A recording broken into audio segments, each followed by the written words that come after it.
So hello dear student, কেমন আছো? I hope প্রত্যেকে শুধু ভালো নয় ভীষণ ভালো আছো। স্ক্রিনের ওপর একটা প্রশ্ন দেখা যাচ্ছে, তাই না? প্রশ্নটা কি বলা হয়েছে দেখো, 1 মাইনাস কস 2a আপন 1 plus cos 2a is equal to কি tan স্কয়ার a। এটা আমাদের প্রমাণ করতে হবে। ওকে, তো অঙ্কটা আমরা প্রমাণ করব তার আগে ছোট ছোট কিছু টার্মস বা ম্যানিপুলেট আমরা একটু দেখে নিই। কি, যেমন আমরা cos 2a এর ফর্মুলা কি জানি, 2 cos স্কয়ার a মাইনাস 1। হ্যাঁ, এটা জানি। এবার দেখো মাইনাস 1টা যদি সমানের ডান দিক থেকে বাম দিকে নিয়ে যাই তাহলে কি হবে, 1 plus cos 2a equal to 2 cos square a হবে। তাহলে এটা আই হোপ তোমরা বুঝতে পেরেছো। কিছুই না, মাইনাস 1টা অপোজিট দিকে নিয়ে গেছি, প্লাস 1 করেছি। বেশ, আবার একটা জিনিস লক্ষ্য করো, cos 2a এটাকে আবার এভাবেও লেখা যায় 1 মাইনাস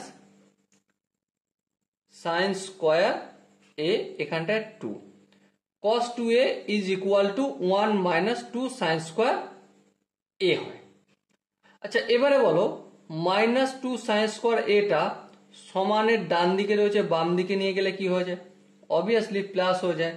প্লাস, তাহলে plus 2 sine square a equal to 1। আর cos 2a এটা সমানের বাম দিকে ছিল প্লাসের আকারে, ডান দিকে গেলে মাইনাস cos 2a হয়ে যাবে। তো এবারে লক্ষ্য করো এই দুটো জায়গা কি, উপর লেফট হ্যান্ড সাইডের উপরটা কি রয়েছে, উপরটা রয়েছে 1 মাইনাস cos 2a।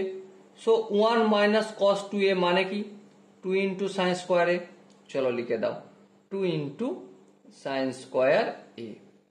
আর নিচে কি রয়েছে হরের ডিনোমিনেটরে 1 plus cos 2a। 1 plus cos 2a এর মানে কি 2 cos স্কোয়ার a। চলো 2 ইন্টু cos স্কোয়ার এটাও লিখে দাও। এই দুই কেটে গেল, তাহলে কি হলো sine square a by cos square a। এবার sin square a by cos square a equal to tan square a হবে। আর এটাই আমাদের দেওয়া আছে রাইট হ্যান্ড সাইডে প্রমাণ করার জন্য। ওকে, আই হোপ এই কোশ্চেনের যে আমরা ফর্মুলার ম্যানিপুলেশন করেছি সেটা তোমরা খুব সহজেই বুঝতে পেরেছো। যদি কোনো জায়গায় কোনো ডাউট থেকে থাকে ম্যানিপুলেশনে বুঝতে, তো অবশ্যই ছোট্ট একটা কাজ করতে হবে। কি কাজ?